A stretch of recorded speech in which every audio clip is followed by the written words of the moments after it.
Chapter का नाम क्या है, हेरिडिटी एंड इवोल्यूशन। तो इसके अंदर आपको बहुत ध्यान से एक एक टर्म का मतलब समझना है ताकि कहीं से भी कोई गड़बड़ ना हो, क्योंकि यहाँ से बहुत इंपॉर्टेंट क्वेश्चंस बनते हैं। आपके बोर्ड के एग्ज़ाम्स में लगभग इस यूनिट से 18 मार्क्स का आता है, ठीक है, और आपके कंपटीशन एग्ज़ाम्स में भी इसमें से बहुत अच्छे अच्छे क्वेश्चन बनते हैं। तो हर वर्ड को आप बहुत ध्यान से पढ़ोगे, ठीक है, एक एक चीज़ को समझोगे। सबसे पहले जो हम ये यूनिट पढ़ रहे हैं वो कौन सी है, जेनेटिक्स। तो सबसे पहले देखते हैं जेनेटिक्स का मतलब क्या होता है। जेनेटिक्स का मतलब क्या है, वो ब्रांच है बायोलॉजी की जिसके अंदर हम हेरिडिटी और वेरिएशन के बारे में पढ़ते हैं। तो ऐसी ब्रांच बायोलॉजी की जिसके अंदर हम हेरिडिटी और वेरिएशन के बारे में पढ़ते हैं। तो सबसे पहले देखते हैं हेरिडिटी क्या होता है। हेरिडिटी का मतलब क्या है, transmission of character from one generation to next generation. तो एक जनरेशन से दूसरी जनरेशन के अंदर जो करेक्टर्स ट्रांसमिट हो रहे हैं उसी को क्या बोला, हेरिडिटी। तो इसके लिए कई बार हम टर्म यूज कर देते हैं inheritance of character from one generation to next generation. तो ये इनहेरिटेंस ऑफ करेक्टर क्यों बोल रहा हूँ, इस इनहेरिटेंस का मतलब क्या है और हेरिडिटी और इनहेरिटेंस में डिफरेंस क्या है। तो इनहेरिटेंस का मतलब क्या है, ये प्रोसेस है, उस जिस प्रोसेस के जरिए जो करेक्टर है एक जनरेशन से दूसरी जनरेशन में जा रहे हैं, और जो ट्रांसमिशन हुआ उसको क्या बोला, हेरिडिटी।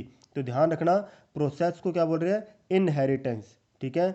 तो हेरिडिटी और इनहेरिटेंस में मेनली यही डिफरेंस है। तो हेरिडिटी को हम क्या बोलेंगे, जो ट्रांसमिशन हुआ है करेक्टर का एक जनरेशन से नेक्स्ट जनरेशन के अंदर, उसको क्या बोल दिया, हेरिडिटी। और हेरिडिटी की डेफिनेशन के अंदर ही इंक्लूड करके बोल देते हैं, कई बुक्स के अंदर आप पढ़ोगे, inheritance of character from one generation to next generation, ठीक है। तो लाइक बैगेट्स लाइक, तो आप देखोगे पेरेंट्स के जैसे ही आगे बच्चे होते हैं, है ना। तो वो किसकी वजह से हो रहे हैं, क्योंकि करेक्टर्स जो हैं ट्रांसमिट हो रहे हैं, तो वही करेक्टर्स नए ऑफस्प्रिंग के अंदर दिखते हैं, राइट। तो हेरिडिटी जो टर्म की बात करें, सबसे पहले किसने दिया था, विलियम बैटसन ने दिया था 1906 के अंदर। हेरिडिटी टर्म किसने दिया था, विलियम बैटसन।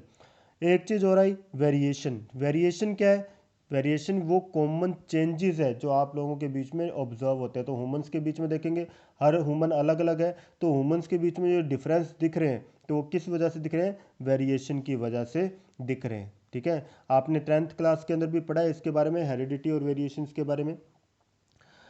उसके बाद आता है यूनिट ऑफ इनहेरिटेंस। तो इनहेरिटेंस की जो यूनिट है वो क्या है, जीन है ना, जो कि एक्सप्रेस होकर अपना करेक्टर्स शो करते हैं। थोड़ी सी हिस्ट्री देख लेते हैं इसकी क्या है। तो विलियम बैटसन, जिसको क्या बोला, फादर ऑफ मॉडर्न जेनेटिक्स। तो मॉडर्न जेनेटिक्स का फादर कौन है, विलियम बैटसन। तो इसने ये सब टर्म्स दी थी, जेनेटिक्स हो गया, होमोजाइगस, हेटेरोजाइगस, एलील, तो ये सारी टर्म्स किसकी दी हुई है, ये विलियम बैटसन की दी हुई है, ठीक है। तो मॉडर्न जेनेटिक्स का फादर कौन है, विलियम बैटसन, ठीक है। पर जो पुरानी, जो आप देखोगे पहले देखा जाए तो किसको फादर माना जाता है, father of genetics, ग्रीगर Johan Mendel. तो वैसे तो ओवरऑल फादर इसी को माना जाता है, ग्रीगर जोहन मेंडल। तो यहाँ पे याद ध्यान रखना है कि ये जो ग्रीगर वर्ड आगे यूज़ हो रहा है ये फादर के लिए यूज़ होता है, क्योंकि ये क्या था, फादर था चर्च के अंदर, तो उस वजह से इसके आगे ग्रीगर वर्ड यूज़ हुआ है, ठीक है। एक्चुअल नाम क्या है, जोहन मेंडल। तो ये भी थोड़ा ध्यान रखना है। अब यहाँ पे बात करें थॉमस हंट मॉर्गन। तो थॉमस हंट मॉर्गन को क्या बोलते हैं, father of experimental genetics. Experimental genetics का फादर बोलते हैं। उसने किसके ऊपर वर्क किया था, ड्रोसोफिला, फ्रूट फ्लाई के ऊपर वर्क किया था, ठीक है। उसने कौन कौन से कंसेप्ट दिए थे, linkage, sex linkage, crossing over, gene mapping, ये सारे कंसेप्ट किसके दिए हुए हैं, मॉर्गन के दिए हुए हैं। और बहुत इंपॉर्टेंट कंसेप्ट्स हैं, इन सब के बारे में इस चैप्टर के अंदर हम पढ़ेंगे भी। और ये भी पढ़ेंगे कि उसने ड्रोसोफिला जो फ्रूट फ्लाई होती है उसी को क्यों चूज़ किया अपने एक्सपेरिमेंट के लिए, क्या ऐसे फीचर्स रहे थे जिसकी वजह से इसने इसको चूज़ किया था। तो सब कुछ हम आगे आने वाले लेक्चर्स के अंदर पढ़ेंगे। उसके बाद आ रहा है ए गैरोड। ए गैरोड जो है उसको किसका फादर बोला जाता है, human genetics and biochemical genetics. तो ह्यूमन जेनेटिक्स और बायोकेमिकल जेनेटिक्स का फादर बोल रहे हैं। इसने क्या किया था, discovered first human metabolic genetic disorder. First human metabolic genetic disorder, तो इसको क्या बोला जाता है, इन बोर्न एरर ऑफ मेटाबॉलिज्म, ठीक है। जन्म के साथ ही मेटाबॉलिज्म के अंदर कोई एरर है, ठीक है, तो उसको बोला इन बोर्न एरर ऑफ मेटाबॉलिज्म, ठीक है। यही जो था इसकी बुक का नाम था, ठीक है। गैरोड जो था उसकी बुक का नाम था इनबॉर्न एरर ऑफ मेटाबॉलिज्म। तो जो सबसे पहले जो डिस्कवर हुआ था जेनेटिक डिसऑर्डर जो कि मेटाबॉलिज्म से रिलेटेड था, वो कौन सा था, एल्केप्टोन्यूरा, जिसके बारे में किसने बताया था, गैरोड ने, जिसको क्या बोला जाता है, ब्लैक यूरिन डिजीज भी बोला जाता है। तो ये किस वजह से होता है कि कोई इंजाइम सिंथेसाइज नहीं हो रहा, ठीक है। इंजाइम कौन सा सिंथेसाइज नहीं हो रहा, होमोजेंटिसेट ऑक्सीडेज। कौन सा? होमोजेंटिसेट ऑक्सीडेज। ये एंजाइम क्या करता है?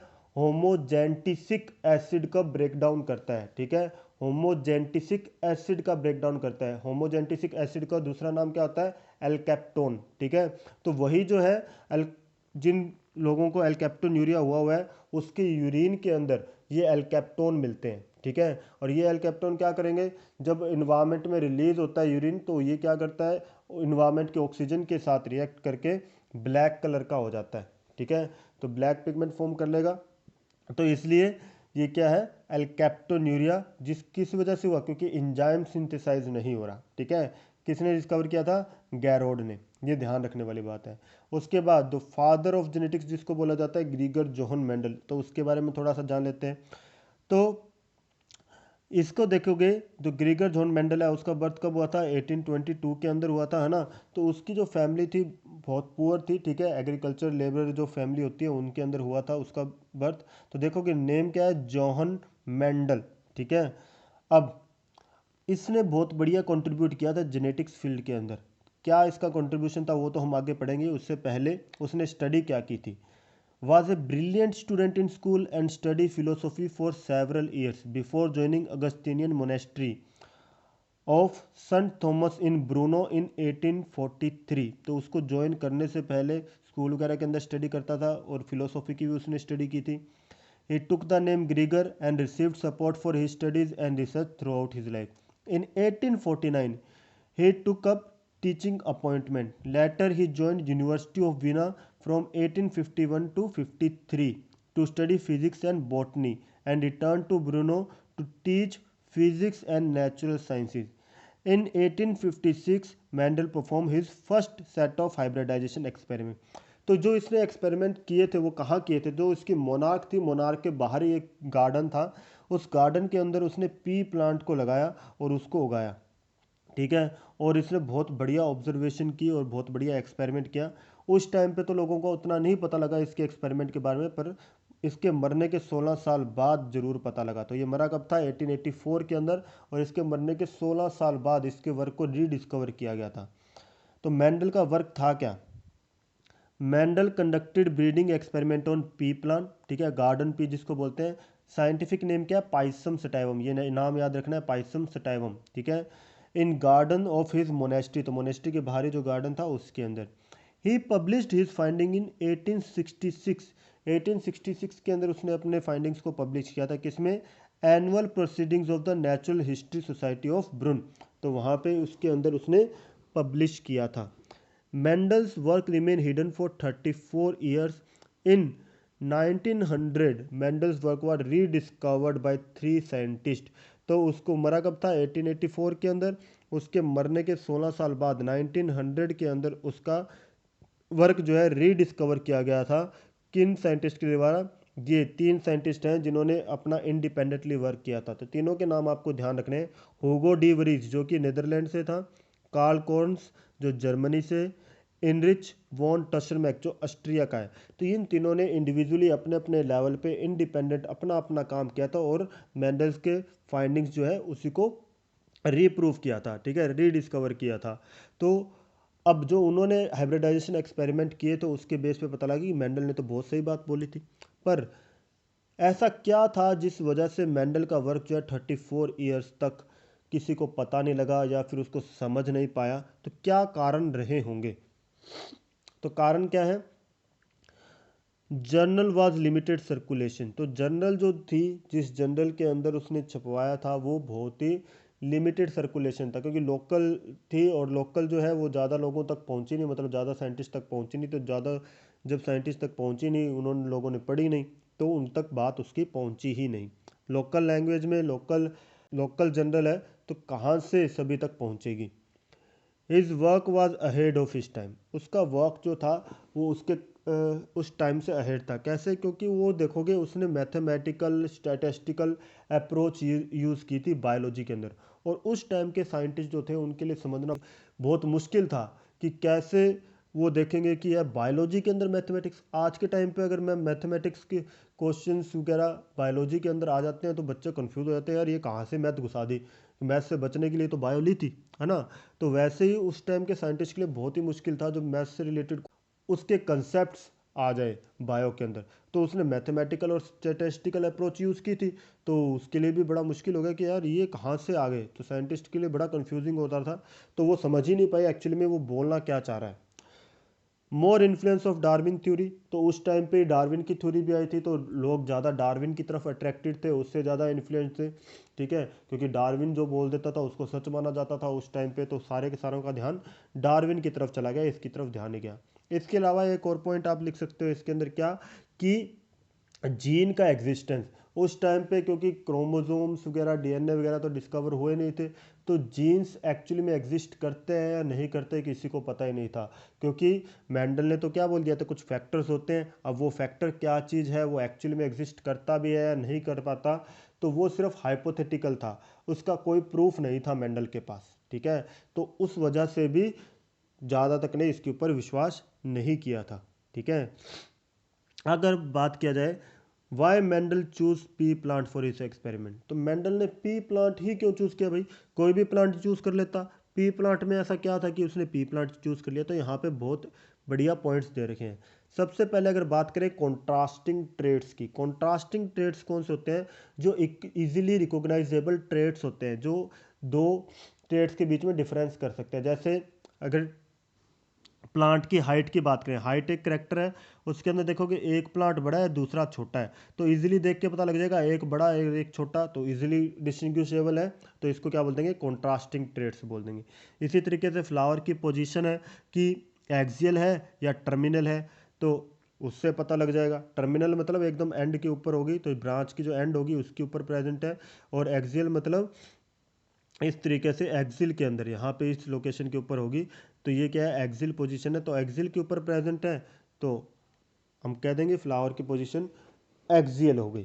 ठीक है, तो इस तरीके से कॉन्ट्रास्टिंग ट्रेड्स जो थे वो प्रेजेंट थे पी प्लांट के ऊपर। तो अगर मेंडल की बात करें तो उसने ऐसे कितने कितने ढूंढे थे, 7 ऐसे कॉन्ट्रास्टिंग ट्रेड्स उसको मिले थे। तो यहाँ पे आपको दिखाए हुए हैं 7 कॉन्ट्रास्टिंग ट्रेड्स, तो ये जो सारे कॉन्ट्रास्टिंग ट्रेड्स हैं वो आपको शो किए हुए हैं।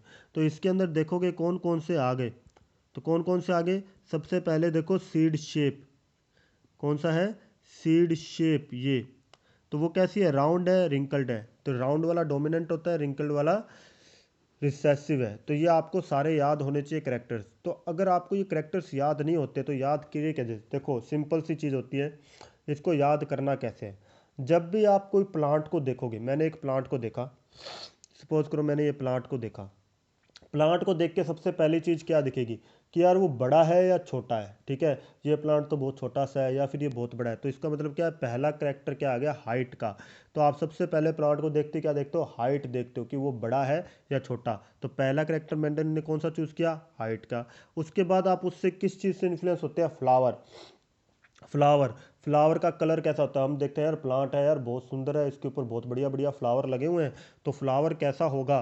तो अगर मान लो कि फ्लावर, हाँ यार इसके ऊपर एक तो वॉयलेट कलर का फ्लावर लगता है और एक वाइट कलर का फ्लावर लगता है, यार दो तरह के फ्लावर हैं इसके अंदर, तो जो डोमिनेंट वाला है उसके अंदर तो वॉयलेट लग रहे हैं, जो दूसरे वाला है उसके अंदर वाइट लगते हैं। तो हमारी दूसरी चीज़ क्या इन्फ्लुएंस करती है, फ्लावर। अब फ्लावर देखेंगे पोजीशन कहाँ पे प्रेजेंट है, फ्लावर कहाँ प्रेजेंट है, एक तो बोल रहा है एक्सिल के अंदर है, दूसरे के अंदर टर्मिनल पोजीशन के ऊपर है। तो हमने पहले हाइट देखी, उसके बाद प्लांट देखा, यार बहुत बढ़िया प्लांट है, इसके ऊपर तो वॉयलेट कलर के फ्लावर लग रहे हैं, तो फ्लावर का कलर देखा। उसके बाद देखा कि फ्लावर प्रेजेंट कहाँ पे है, टर्मिनल पे है या एक्सिल के अंदर है। उसके बाद देखा कि वो फ्लावर आगे क्या करेगा, पोड बनाएगा। तो ये जो आपको दिख रहा है ये क्या है, पोड है। अब पोड जो होते हैं जिसके अंदर मटर प्रेजेंट होते हैं एक्चुअली में, तो वो पोड कैसा होगा, या तो ऐसे एकदम सीधा सीधा होगा, ठीक है, या तो एकदम ऐसे सीधा होगा, या फिर कैसा होगा, कंस्ट्रिक्टेड होगा, इस तरीके से प्रेजेंट होगा। ठीक है, तो आप देख के पता लगा लोगे कि पोड की शेप कैसी है, कि ऐसी स्मूथ है जिसको फुल बोल दिया, और दूसरी जो है कंस्ट्रिक्टेड है। ठीक है, तो इस तरीके से कंस्ट्रिक्टेड दिखती है। उसके अलावा आप क्या देखते हो, पोड का कलर कौन सा है, पोड का कलर ग्रीन आ रहा है या फिर येलो आ रहा है। तो आप ध्यान रखना यहाँ कन्फ्यूजन सबसे ज़्यादा आती है कि पोड का जो कलर ग्रीन वाला क्या है, डोमिनेंट है, जबकि येलो वाला क्या है, रिसेसिव है। तो हमने क्या देखा, पोड की शेप देखी, ठीक है, उसके बाद पोड का कलर देखा, पोड का कलर मैंने आपको बताया ग्रीन कलर वाला आपको ध्यान रखना है, ग्रीन कलर जो होता है वो डोमिनेंट होता है। तो पोड का कलर देख लिया। अब पोड के अंदर जो सीड निकलेंगे उसको देखेंगे। अब सीड हमने देखे कि सीड का भाई साहब कलर क्या है, येलो है या ग्रीन है। येलो वाला जो सीड का कलर डोमिनेंट है। अब यहाँ पे कंफ्यूजन आती है, पोड का कलर ग्रीन डोमिनेंट है जबकि सीड का कलर येलो डोमिनेंट है। ठीक है। अब सीड की अगर शेप देखेंगे भैया, राउंडेड है या फिर रिंकल्ड है, कि एकदम ऐसे गोल है या फिर ऐसे उबड़ खाबड़ सी है। ठीक है। तो उससे हम देखेंगे तो राउंड वाला जो है वो कैसा है, डोमिनेंट है, और रिंकल्ड वाला क्या है, रिसेसिव है। तो इस तरीके से आप याद रखोगे तो आपके सातों के सातों आपको याद रहेंगे। तो प्लांट को देखा, सबसे पहले उसकी हाइट देखी हमने, उसके बाद उसके ऊपर फ्लावर देखा, उसका कलर कैसा था, फ्लावर की पोजीशन देखी, उसके बाद जो फ्लावर से पोड बनता है वो देखा हमने, वो पोड कैसा है, वो ग्रीन कलर का है या येलो कलर का है। उसके बाद उसकी शेप कैसी है पोड की, भैया फुल है, कंस्ट्रिक्टेड है। उसके बाद हमने उस पोड के अंदर सीड देखा। अब सीड देखा तो उसका सीड का कलर क्या है, येलो है या ग्रीन है। उसके बाद सीड की जो शेप है वो कैसी है भैया, राउंडेड है या रिंकल्ड है। तो इस तरह से हमने क्या हुआ, इजीली 7 करेक्टर्स की स्टडी कर ली। तो 7 पेयर्स ऑफ कॉन्ट्रास्टिंग ट्रेड्स हमने देखे। तो मेंडल ने भी इसी तरीके से 7 पेयर्स देखे। ठीक है। अगर आपको बोला जाए कि टोटल कॉन्ट्रास्टिंग ट्रेड्स कितने थे, ठीक है, पेयर्स कितने हैं 7 और टोटल कितने हो गए 14। ठीक है। तो इस तरीके से कभी घुमा के दे दे तो ध्यान रखना है। क्लियर। अभी जो नेक्स्ट आता है वो क्या है, बायसेक्सुअल फ्लावर। फ्लावर कैसे, बायसेक्सुअल। अब बायसेक्सुअल का मतलब क्या हो गया, दो सेक्स, मतलब मेल और फीमेल पार्ट दोनों प्रेजेंट है। जैसे यहाँ पे मैंने आपको एक फ्लावर के अंदर दिखा रखा है, यहाँ पे स्टेमन जो है इसका मेल पार्ट है, और ये बीच में जो है इसका पिस्टिल जो है या कार्पल जो है ये इसका फीमेल पार्ट है। तो मेल और फीमेल पार्ट दोनों प्रेजेंट है, तो बायसेक्सुअल है। अब ये बायसेक्सुअल होगा, इससे फ़ायदा क्या होगा, इससे फ़ायदा ये होगा कि इसके अंदर सेल्फ पोलिनेशन करवाई जा सकती है। इसके अलावा सेल्फ पोलिनेशन हो सकती है और साथ में क्रॉस पोलिनेट भी करवा सकते हैं दूसरे से, आर्टिफिशियली हाइब्रिडाइज भी करवा सकते हैं। कि अगर मैं मान लो इसके अंदर इमेस्कुलेशन कर देता हूँ, ये एंथर रिमूव कर दें, एमेस्कुलेशन बैगिंग ये कंसेप्ट हम पढ़ चुके हैं ना sexual reproduction in flowering plants के अंदर। तो मैंने ये एंथर रिमूव कर दिए, उसके बाद जो मैं पोलन ग्रेन चाहता हूँ वो मैंने इसके ऊपर डाल के बैग लगा दिया। तो ये वाला जो कंसेप्ट है इसको यूज़ करके आर्टिफिशियल हाइब्रिडाइजेशन वाला हम कर सकते हैं। ठीक है। तो बायसेक्सुअल फ्लावर का फ़ायदा हो गया ना, तो हम इसको सेल्फ पोलिनेट भी कर सकते हैं, क्रॉस पोलिनेट भी कर सकते हैं। तो नेक्स्ट पॉइंट यही था। शॉर्ट लाइफ साइकिल, इसकी लाइफ साइकिल छोटी होती है। सीजनल प्लांट है, एनुअल प्लांट है कि एक ही सीजन के अंदर ग्रो करता है, 2 से 3 महीने के अंदर अंदर हमारे पास रिजल्ट आ जाएगा। Produce many seeds in one generation, एक जनरेशन के अंदर बहुत सारे सीड्स प्रोड्यूस करता है। तो उसका क्या फ़ायदा भैया, इतने सारे सीड्स प्रोड्यूस कर रहा है तो हमें क्या फ़ायदा मिलेगा इससे, देखो हमारी ऑब्जर्वेशन जो रिजल्ट्स आते हैं इसमें फ़ायदा मिलता है। अगर मान लो 400 सीड्स एक प्लांट प्रोड्यूस करता है और उसके अंदर से एक डिफेक्टिव हो गया, तो हमारी ऑब्जर्वेशन को इतना फ़र्क नहीं पड़ेगा। ठीक है। वहीं पे अगर मान लो 5 सीड्स प्रोड्यूस करता है और एक सीड खराब हो गया, तो आप देखोगे सीधा सीधा 20% इन्फ्लुएंस हो गया ना। ठीक है। अगर कोई भी चेंज आएगा, वो अगर छोटा सा भी चेंज आ गया वो रिफ्लेक्ट होगा। अगर कम सीड्स होंगे, छोटा सा भी चेंज आता है, चाहे सीड खराब हो रहा है, चाहे जो है उसके अंदर वेरिएशन आ रहा है, कुछ भी आ रहा है, तो वो सीधा सीधा रिफ्लेक्ट होगा बड़े अमाउंट के अंदर। पर अगर बहुत सारे सीड्स हैं तो छोटा मोटा जो डिफरेंस होता है वो नेग्लिजिबल हो जाएगा, जिसकी वजह से हम ऑब्जर्व इजीली कर सकते हैं। ठीक है।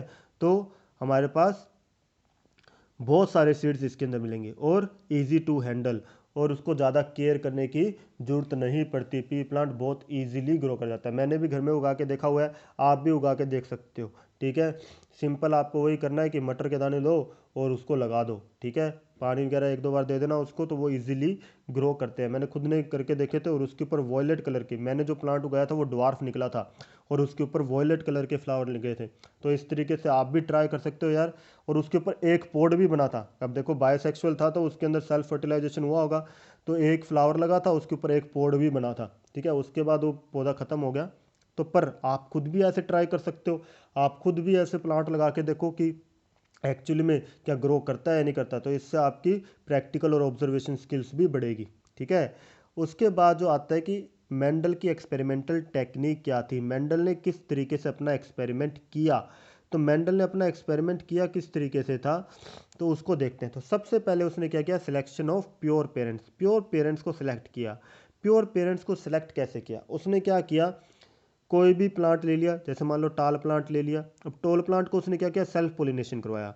सेल्फ पोलिनेशन करवाया तो उसके बाद देखा उसने टोल प्लांट मिल रहा है, फिर उसको सेल्फ पोलिनेशन करवाया, तो बार बार सेल्फ पोलिनेट करवा करवा के देखा कि क्या हर जनरेशन के अंदर सेम टोल प्लांट मिल रहा है। अगर हर जनरेशन के अंदर सेम टोल प्लांट मिल रहा है, इसका मतलब क्या है, वो पेरेंट प्योर है। सिंपल सी बात है, क्योंकि उसने जीनोटाइप तो देखा नहीं था, उसका जीनोटाइप तो देखा नहीं, तो सिंपल सी बात है अगर पूरा का पूरा प्योर है तो सिंपल सी बात है हर जनरेशन टू जनरेशन वो करेक्टर जो है वो मेंटेन करेगा। सिंपल सी बात है ना। तो मैंने आपको बताया टोल प्लांट से हमेशा क्या आएगा, टोल प्लांट ही बनेगा। तो बार बार जब उसको करके देखा तो हमेशा टोल प्लांट से टोल प्लांट ही बन रहा था, ड्वार्फ प्लांट से ड्वार्फ प्लांट ही बन रहा था। इसका मतलब पेरेंट कैसा हो गया, प्योर पेरेंट वो हो गया। ठीक है, तो same character appear generation after generation. तो generation after generation pure parents के अंदर सेम करेक्टर ही अपीयर होता है। ठीक है, tall will always produce tall plant. Simple सी बात है, सेल्फ पोलिनेट करवाएंगे तो टोल से टोल ही बनेगा, ड्वार्फ से ड्वार्फ ही बनेगा। तो मेंडल ने जब भी अपने एक्सपेरिमेंट किया तो उसने जो भी पेरेंट लिए हमेशा प्योर लिए। तो टोल और ड्वार्फ लिए वो हमेशा उसने क्या लिए, प्योर लिए अपने एक्सपेरिमेंट के अंदर। तो वो जो उसने लिया था उसको क्या करवाया था, उसने क्रॉस हाइब्रिडाइज करवाया था, मतलब आर्टिफिशियल हाइब्रिडाइजेशन उसके अंदर करवाया था। आर्टिफिशियल हाइब्रिडाइजेशन उनके अंदर करवाया तो सेकंड अप्रोच उसकी यही थी। तो आर्टिफिशियली उनको क्रॉस पोलिनेट करवा दिया या बोलो क्रॉस हाइब्रिडाइज करवा दिया। ठीक है, उसके बाद जो उसके प्लांट्स मिले उसको उसने बोल दिया F1 जनरेशन। तो इसको क्या बोल दिया, F1 जनरेशन बोल दिया। तो F1 जनरेशन आ गई। अब जितने भी वो सीड्स आते थे, जैसे यहाँ पे उसको जितने भी सीड मिले होंगे तो सभी का एकदम एक्यूरेट रिकॉर्ड रखा। जितने भी आए थे सीड सभी का एकदम एक्यूरेट रिकॉर्ड रखा कि कहीं पे कोई गड़बड़ ना होनी चाहिए। उसके बाद जो F1 के जो प्लांट्स थे उसके अंदर क्या कर दिया, सेल्फ पोलिनेशन कर दी, जिसको बोलते हैं सेल्फिंग। ठीक है, सेल्फ पोलिनेशन कर दिया मतलब सेल्फिंग कर दी। ठीक है, तो जो जिससे उससे जो प्लांट मिले, उससे जो प्लांट मिले वो कौन से थे, F2 जनरेशन के प्लांट मिले। तो ठीक है, सेल्फ पोलिनेट किया, सेल्फ पोलिनेशन करके जो प्लांट मिले वो कौन से थे, F2 जनरेशन के। तो उसकी अप्रोच यही रही। अप्रोच क्या रही, पहले प्योर प्लांट लिए, उनके बीच में क्रॉस पोलिनेशन किया, क्रॉस पोलिनेशन के बाद जो प्लांट मिले उसके अंदर सेल्फ पोलिनेशन किया, और वो जो सेल्फ पोलिनेशन के बाद जो प्लांट मिले उसको क्या बोल दिया, F2 जनरेशन, और उसके बेस पे उसने जो है रिजल्ट्स निकाले। ठीक है, तो जो रिजल्ट्स निकालेंगे तो मोनोहाइब्रिड, डाईहाइब्रिड क्रॉस वो सब किए, वो हम नेक्स्ट लेक्चर के अंदर करेंगे। तो मेरे ख्याल से आपको ये सारा अच्छे से समझ में आया होगा अब तक जितना बताया। ठीक है, तो आज के लिए काफ़ी है।